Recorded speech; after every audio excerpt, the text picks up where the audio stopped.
S M Krishna ಅವರು ವಿಧಿವಶಗೊಂಡಂತಹ ಹಿನ್ನೆಲೆಯಲ್ಲಿ ಅವರ ಹುಟ್ಟೂರು ಸೋಮನಹಳ್ಳಿಯಲ್ಲಿ ಅಂತ್ಯ ಸಂಸ್ಕಾರಕ್ಕೆ ಸಕಲ ಸಿದ್ಧತೆಗಳನ್ನು ಮಾಡಿಕೊಳ್ಳಲಾಗ್ತಾ ಇದೆ. ಅದರ ಜೊತೆಗೆ ಬಿಗಿ ಪೊಲೀಸ್ ಬಂದೋಬಸ್ತನ್ನು ಕೂಡ ಕೈಗೊಳ್ಳಲಾಗಿದೆ. ಯಾಕಂದ್ರೆ ಡಿಐಜಿ ಮಂಡ್ಯ ಎಸ್ಪಿ ನೇತೃತ್ವದಲ್ಲಿ ಪೊಲೀಸ್ ಭದ್ರತೆಯನ್ನ ಕೈಗೊಂಡಿದ್ದಾರೆ.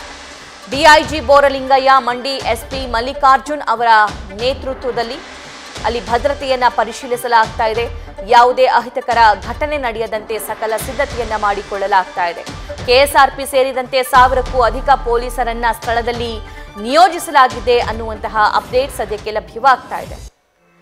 ಇನ್ನೇನು ಸುಮಾರು 3 ಗಂಟೆ ಒಳಗಾಗಿ ಎಸ್ಎಂ ಕೃಷ್ಣ ಅವರ ಪಾರ್ಥಿವ ಶರೀರ ಮಂಡ್ಯದ ಮದ್ದೂರಿನ ಅವರ ಹುಟ್ಟೂರು ಸೋಮನಹಳ್ಳಿಗೆ ತಲುಪಲಿದೆ. ಸೊ ಹಾಗಾಗಿ ಅಲ್ಲಿ ಯಾವುದೂ ಅಹಿತಕರ ಅನಾನುಕೂಲ ಘಟನೆಗಳು ಆಗದೇ ಇರೋ ರೀತಿ ಜಿಲ್ಲಾಡಳಿತದ ವತಿಯಿಂದ ಪೊಲೀಸ್ ಇಲಾಖೆಯ ವತಿಯಿಂದ ಸಾಕಷ್ಟು ಕ್ರಮಗಳನ್ನು ಕೈಗೊಳ್ಳಲಾಗಿದೆ. ಅದರ ಜೊತೆಗೆ ಮಾರ್ಗ ಮಧ್ಯೆ ಸಾರ್ವಜನಿಕರಿಗೆ ಅಂತಿಮ ದರ್ಶನಕ್ಕೆ ವ್ಯವಸ್ಥೆ ಮಾಡಿರೋದ್ರಿಂದ ಅಲ್ಲೂ ಕೂಟ ನೂಕಾಟ ತಲ್ಲಾಟ ಆಗಬಾರದು, ಯಾವುದೇ ಅನಾನುಕೂಲ ಆಗಬಾರದು ಅನ್ನುವಂತಹ ನಿಟ್ಟಿನಲ್ಲಿ ಆಯಾ ಇನ್ಸ್ಪೆಕ್ಟರ್ಗಳ ನೇತೃತ್ವದಲ್ಲಿ ಅಲ್ಲೂ ಕೂಡ ಸಾಕಷ್ಟು ಕ್ರಮಗಳನ್ನು ಪೊಲೀಸರು ಮಾಡಿಕೊಂಡಿದ್ದಾರೆ.